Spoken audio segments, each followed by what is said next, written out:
지난 시간에는 이제 이형 당뇨에서 생활 방식, 그 생활 방식 중에서도 이런 활동이라든지 일주일 리듬을 지키는 것, 수면 패턴의 어떤 중요함 이런 부분들에 대해서 한번 이야기를 나누어 봤습니다.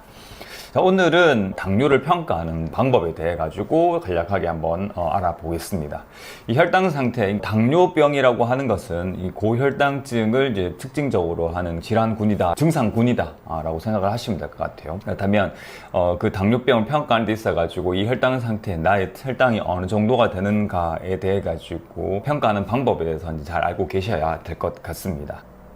혈당을 평가하는 주요 방법으로는요, 크게 두 가지 또는 세 가지로 나눠볼 수가 있을 것 같습니다. 가장 고전적인 방법으로는 첫째, 이 당화 혈색소를 측정을 하는 방법이겠죠. 의료기관에서 특히나 이제 보편적으로 평가를 하는 방법에 해당이 될 거고요.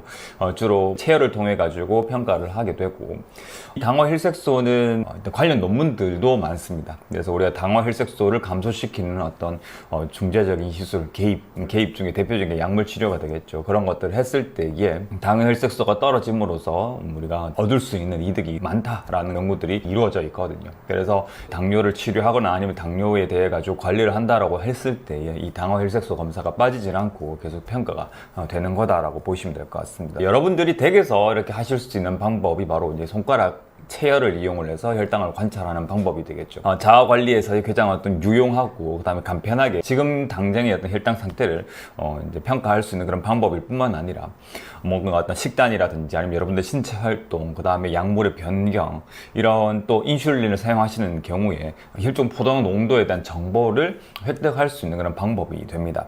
하지만 최근에는 여기에서 조금 더 나아가서 이 연속 혈당 측정이라고 하는 획기적인 또는 혁신적인 그런 의료기기, 그다음에 과학기술이 발달해서 나타난 결과물이다라고 보시면 될 것 같아요. 그 연속 혈당 측정 검사에 대해 3월 말쯤에 해서 혈당 변동성과 인슐린 저항성에 대해 가지고 말씀을 드리면서 이러한 의료기기가 발달함으로 인해 가지고 당뇨를 치료하고 관리하는 데 있어서 굉장히 좀 큰 변화가 이루어졌다라고 말씀을 드렸었습니다.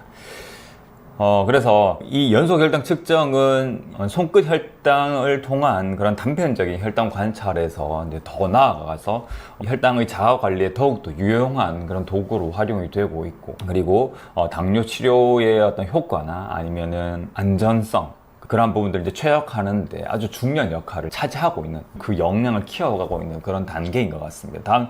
다만 좀 단점이 있다 그러면은 비용이 조금 비싸다라는 것. 그 다음에 센서를 이제 부착을 하고 한번 부착을 하면은 14일이라고 하는 뭐 그런 제한된 기간 동안에만 평가가 가능하다라는 그런 단점. 또 이제 이렇게 생각을 해볼 수 있는 그런 부분들이 있습니다. 그래서 최근에는 이제 이런 또 주요 평가 방법으로 이런 당화 혈색소에 대한 부분뿐만 아니라 연속 혈당 측정 검사까지 이러한 기술들을 이용을 해서 혈당 상태에 대해서 평가를 해볼 수가 있게 됩니다.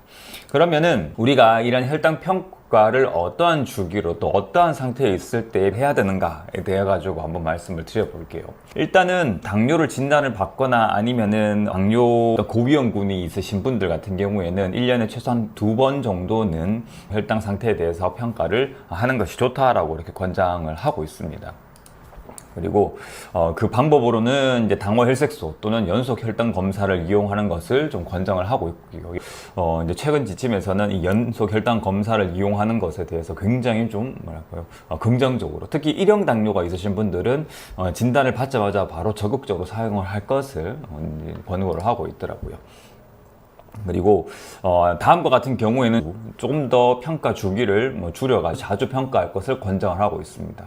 치료 목표에 아직 달성하지 못한 경우라든지 아니면은 저혈당증이라든지 고혈당증이 빈번하거나 심하게 나타나는 경우, 최근에 건강 상태에 어떤 변화가 있었거나 아니면은 청소년기에 있는 그런 분들 같은 경우에는 조금 더 자주 평가할 것을 권장을 하고 있고요.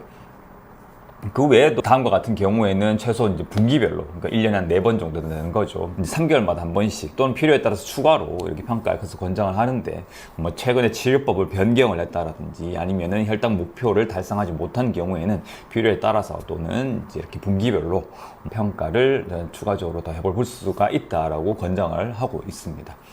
혈당 상태에 대해서 평가를 하는 방법들, 그 다음에 우리가 어떠한 주기로 평가를 해봐야 되는가에 대해서 오늘은 이렇게 말씀을 드려봤거든요. 그리고 다음 시간에는 당화혈색소 평가의 의미라든지 어떤 한계라든지, 그 다음에 연소 혈당 측정 검사의 각각의 항목들이 어떤 의미를 갖고 있고 어떻게 우리가 활용을 해보면 좋을까에 대해서 이제 말씀을 드리려고 생각을 하고 있습니다. 그래서 오늘 헬스토픽은 여기까지.